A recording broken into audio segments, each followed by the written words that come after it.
Good afternoon to you. 306 now, News Talk 105.9 WMAL, where we're making sense of the news. Coming up this hour, we talk to a former Trump Deputy National Security Advisor. That's KT McFarland.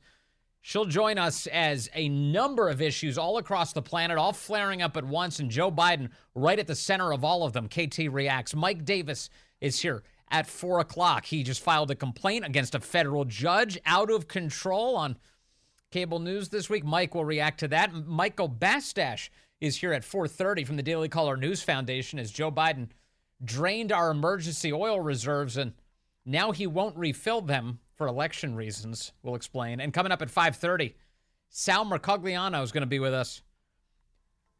He understands the ships and how they work and how they go under bridges and how they go into ports. And we'll talk about the Baltimore, what is it they're calling it at the White House now? The Francis Scott King Bridge. Yeah. That insanity and so much more. It's all ahead on the Vince Colonnade Show. You can join us, 888-630-9625, 888-630-WMAL. I get the impression that Karine Jean-Pierre doesn't know much about anything. She may have somewhere along the lines in her, how old is she? She's like 50. She looks so much younger than she actually is. Somewhere along the line, she must have learned the name Coretta Scott King. I think that's what happened. And today she was referring to Francis Scott Key, and she referred to the Francis Scott King Bridge. What the heck was that? The Francis Scott King Bridge today at the White House. I do have this. You say it's at the very bottom of my cut sheet today? That's okay. Well, Corey's opening it now. Corey's checking for me. Which is fine. I'm sorry. I jumped the gun, Corey. I just couldn't help myself. I was listening to the Francis Scott King Bridge today at the White House. More on that coming up. Biden, of course, is going to be visiting Baltimore tomorrow. This is not an East Palestine situation where you have a bunch of Trump voters all over the place. No, this is an area where there's tons of Democrats there. So for political reasons, he'll actually go and visit it. So that's the plan. Anyway, let me start where I wanted to, which is that Democrats are now convinced that Donald Trump is going to win this election. They're convinced of it. If they're not thoroughly convinced of it, they believe it is so very likely that they have to do everything they possibly can to seize and retain power, even if he is president of the United States. That's where they are right now. And if you've been paying attention to some of the headlines the last few days, you will have detected this same exact thing. And here's what it looks like. One, have you noticed all of the pressure from the left to get Sonia Sotomayor, the wise Latina, to leave the United States Supreme Court? Have you seen this?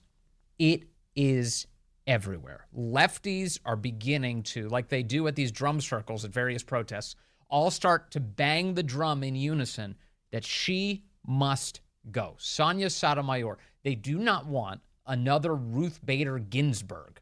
That's the last thing they want. Last time that happened, Amy Coney Barrett came to the Supreme Court, and we lost power because they view the court, of course, as an extension of their ability to seize power, not as a check on the government, not as a way to establish what is and what is not constitutional, but instead as an extension of the left's power over you. That's how they view the court, and they're furious at the way that Ruth Bader Ginsburg went out. They spent all those years lionizing her, talking about her workouts and how she could plank and how she was in such great strength, and you go, girl, Ruth Bader Ginsburg.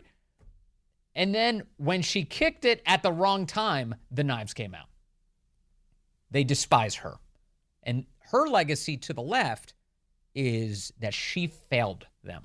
She failed them, and they do not want this to happen again. So now they're taking the history-making Sonia Sotomayor, again, billed as a wise Latina, right? That was she. I think she billed herself as a wise Latina, I think, if I remember correctly. And they're saying, it is time for you to go. Now, Sonia Sotomayor is 69 years old. 69. She's a spring chicken compared to Joe Biden. Joe Biden's 81, and he's running for re-election right now. Sotomayor is 69 years old. She's practically wet behind the ears compared to Joe. And they're saying, you have to go. You have to go. It's time to get out of here. And over the last few weeks, we've had a number of pieces to this effect. So, for instance, in The Atlantic, there's a writer called Josh Barrow who wrote just a few weeks ago, headline, Sonia Sotomayor should retire now. He says she's going to turn 70 in June. If she retires this year, President Joe Biden will be able to nominate a young and reliably liberal judge to replace her. Republicans do not control the Senate floor and cannot force the seat to be held open like they did when Scalia died. Confirmation of the new justice will be a slam dunk. Liberals will have successfully shored up one of their seats on the court, playing the kind of defense that is smart and prudent when your only hope of controlling the court again relies on both the timing of the death or retirement of conservative judges and not losing your grip on the 3 seats you already hold. Look at this. He's also talking about the potential death of conservatives on the court. But he's saying to the extent that the left has control over the normal ways that a justice might leave, Sotomayor needs to retire now. If you don't retire this year, he writes of Sotomayor, we don't know when she will next be able to retire with a likely liberal replacement. It's possible Democrats will retain the presidency and the Senate in this year's elections, in which case the insurance created by a Sotomayor retirement won't have been necessary. But if Democrats lose the presidency or the Senate this fall, or both, she'll need to stay on the bench until the party once again controls them. He's very nervous about this. Very. Meanwhile, over at the Huffington Post, they're quoting all sorts of left-wing legal scholars who are now calling for her head as well. Paul Campos, a law professor at the University of Colorado Boulder, remembers how this story went last time, they write. He's begging for a different ending. Quote, Sotomayor has been an outstanding justice, he said. There's a lot of these pieces. They all do throat clearing. She's wonderful. She's historic. She has to go. Retire now. But the Ruth Bader Ginsburg precedent ought to be extremely sobering, he says. The cost of her failing to be replaced by a Democrat president with a Democrat Senate would be catastrophic, he writes. Catastrophic. No, it wouldn't. It'd be great. It would be really great. Hang on, Sotomayor. Don't you listen to these ghouls. You stay right where you are for now. Fearing a repeat of history, a handful of people who were critical of Ginsburg's judgment are warily reprising their warnings, including Lucas Powell Jr., a Supreme Court historian at the University of Texas at Austin. Quote, I would love to see Sotomayor retire, Powell said. I would love to trade her for a 50-year-old justice, he writes. It still has that new car smell at 50 years old, huh? This weekend, in the British publication The Guardian, a guy who I think was fired by MSNBC, his name is Mehdi Hassan.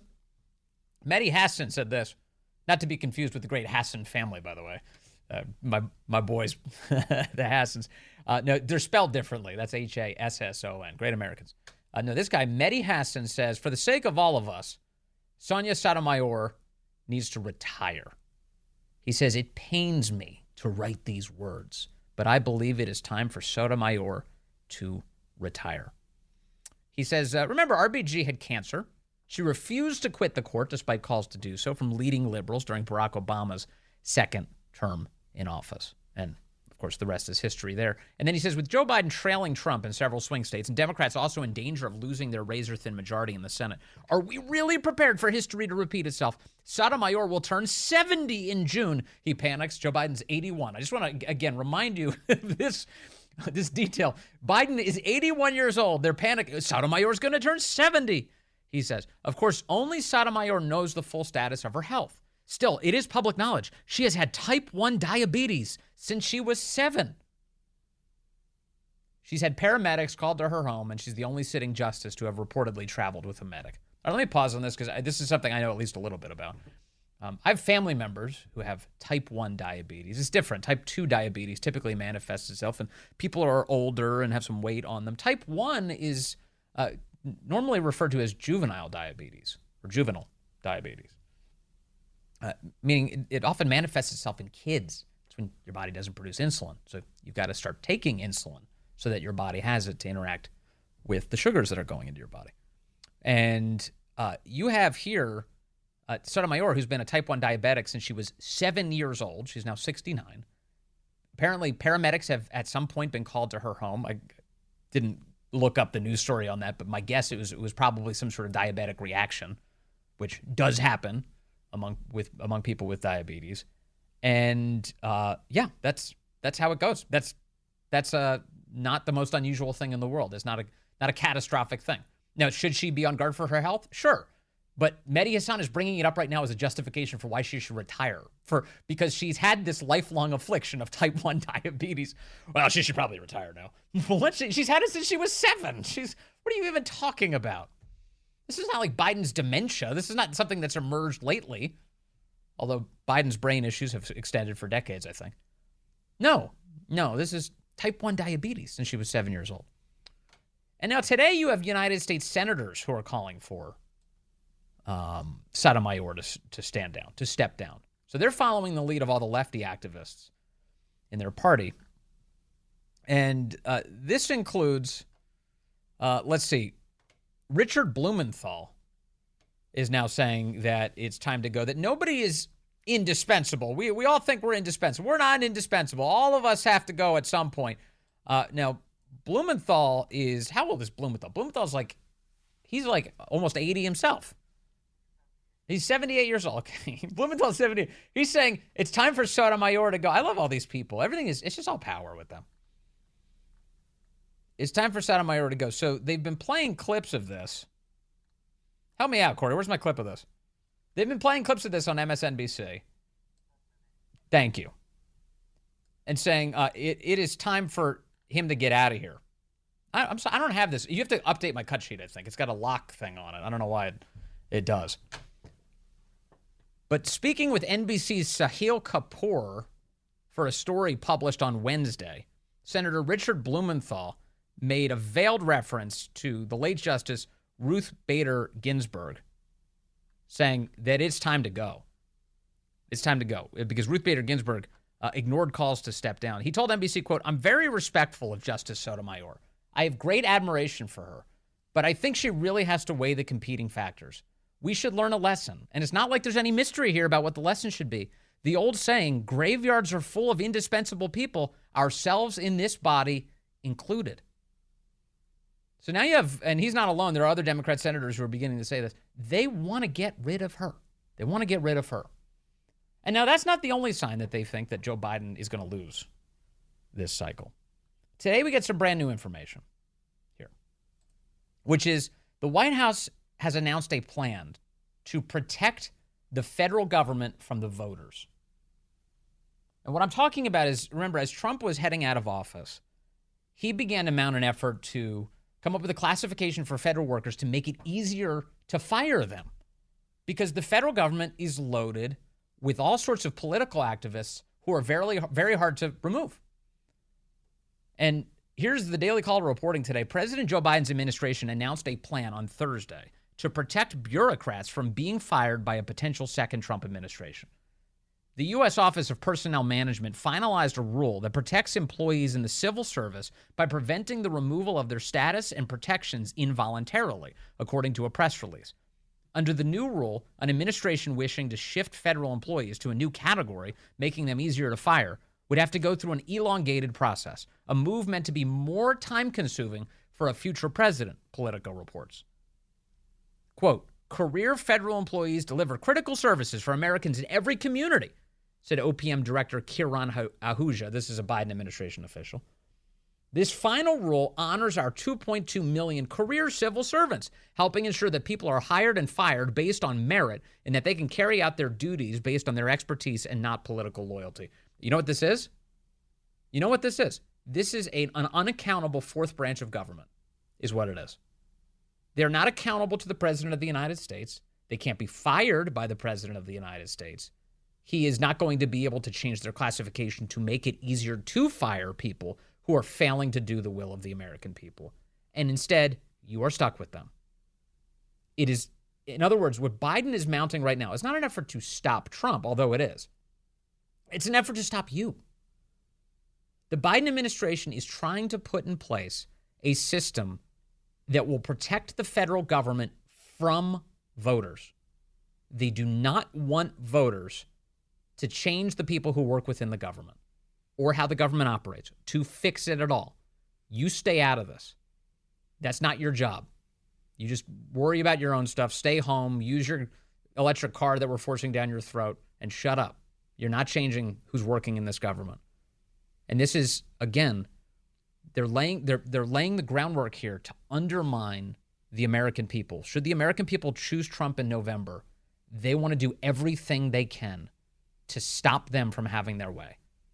And this week, we're seeing a huge expression of that. And these are not the only things. I've got more coming up. Yeah, all right.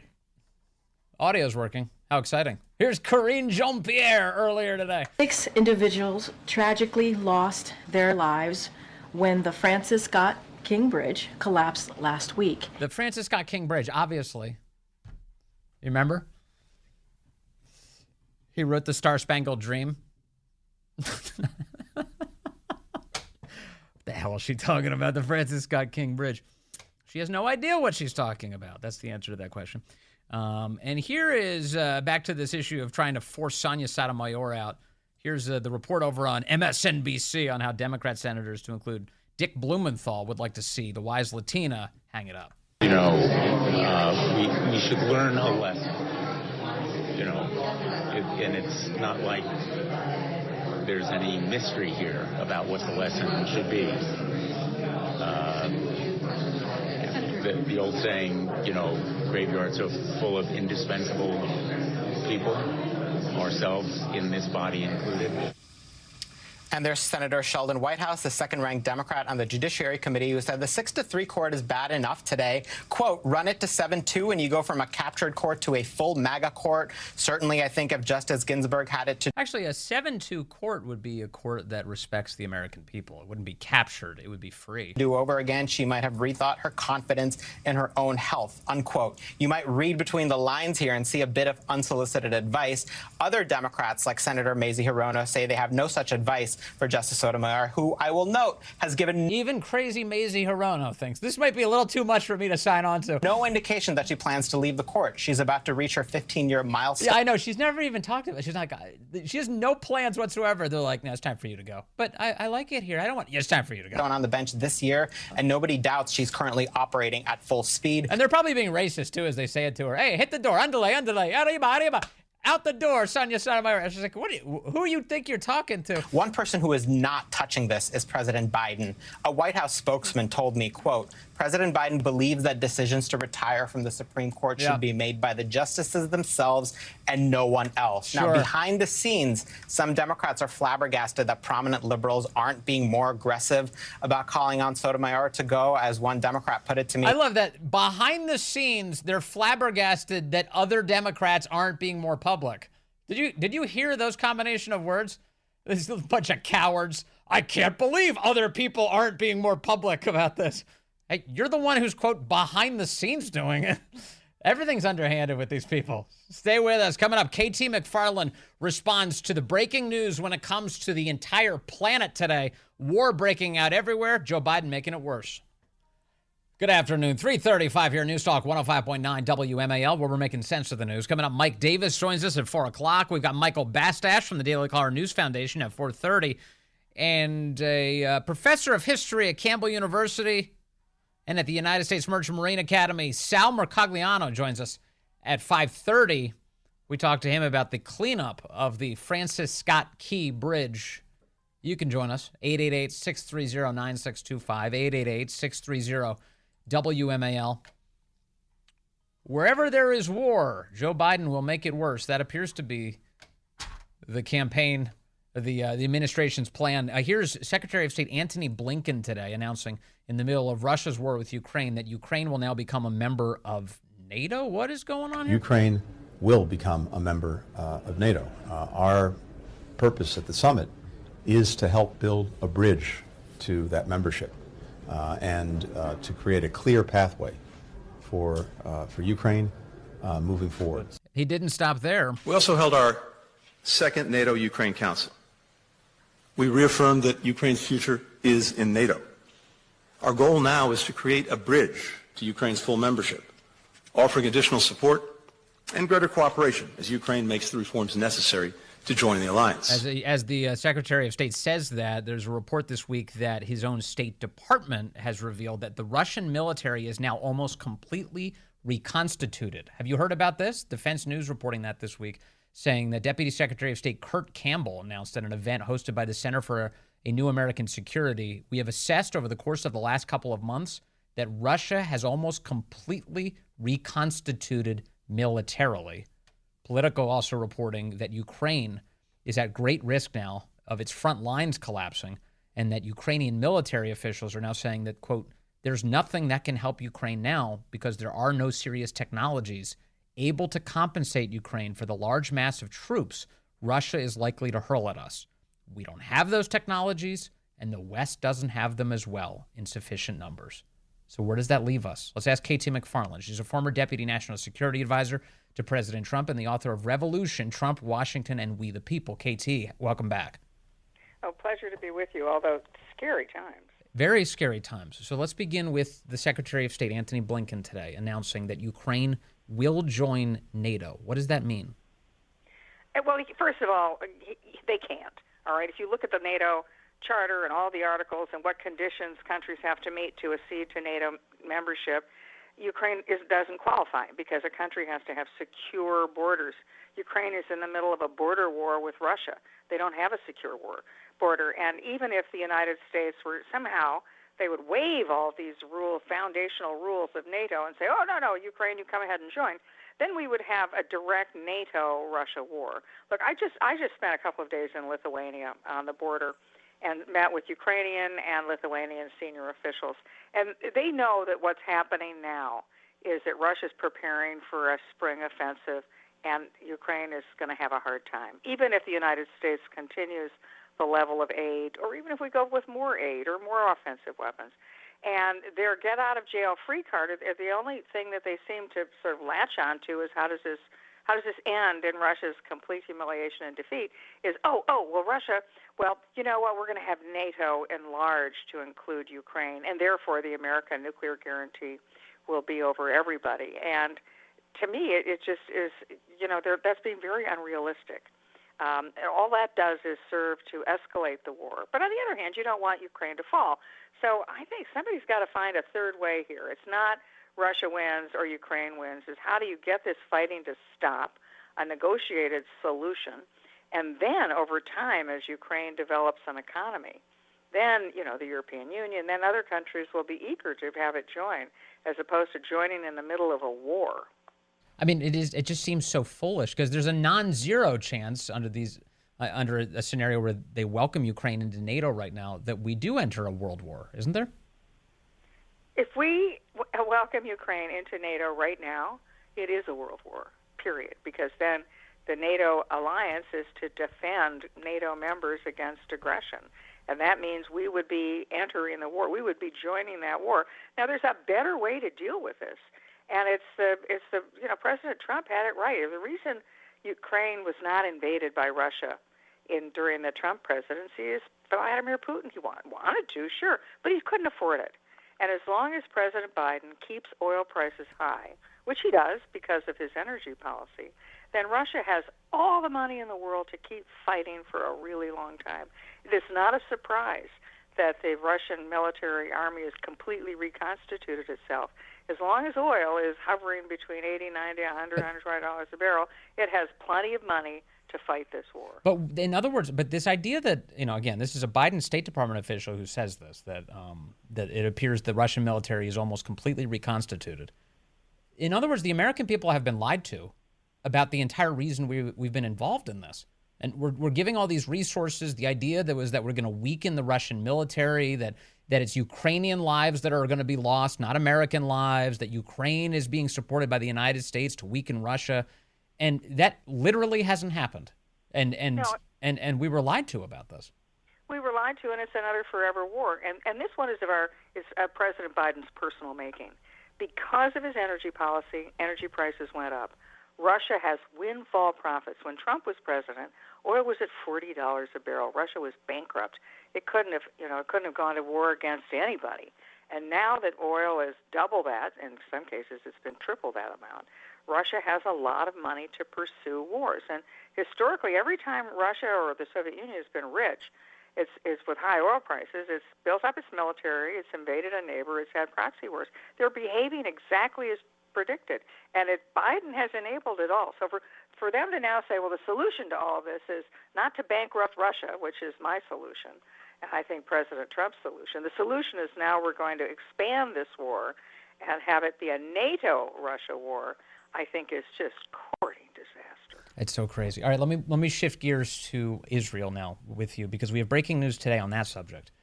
Joe Biden had what the New York Times is reporting as a tense phone call with Benjamin Netanyahu today, and he demanded a, quote, immediate ceasefire during this phone call. He says it's needed to protect innocent civilians in Gaza. He said that strikes on aid workers earlier this week are, quote, unacceptable. This was repeated at the White House press conference a short time ago.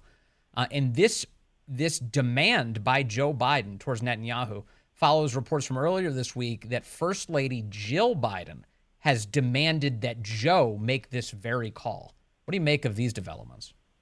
It's all about politics. It's all about Joe Biden flagging poll numbers, and Joe Biden worried about not being reelected and worried about, say, 20,000 voters in Michigan, in Dearborn, Michigan, who are Muslim American voters who are very pro-Palestinian, they're anti-Israel, and they feel that the Democratic Party should abandon Israel. And unless the Democrats do abandon Israel, they're going to abandon Biden. So this is all politics.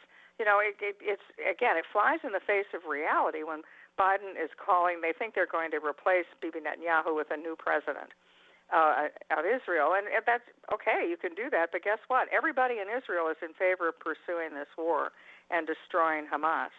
And unless Israel does it, but Israel needs to do it, but do it very quickly, because world public opinion is so turning against Israel. But again, Hamas knows and Iran knows they can't defeat Israel militarily or economically or technologically. They can only defeat Israel in the court of public opinion. That's why the head of Hamas, Yahya Sinwar, he said, look, human shields, they're not human shields, my people. They're human sacrifices. We are willing to sacrifice our own women and children to make Israel a pariah nation in the world.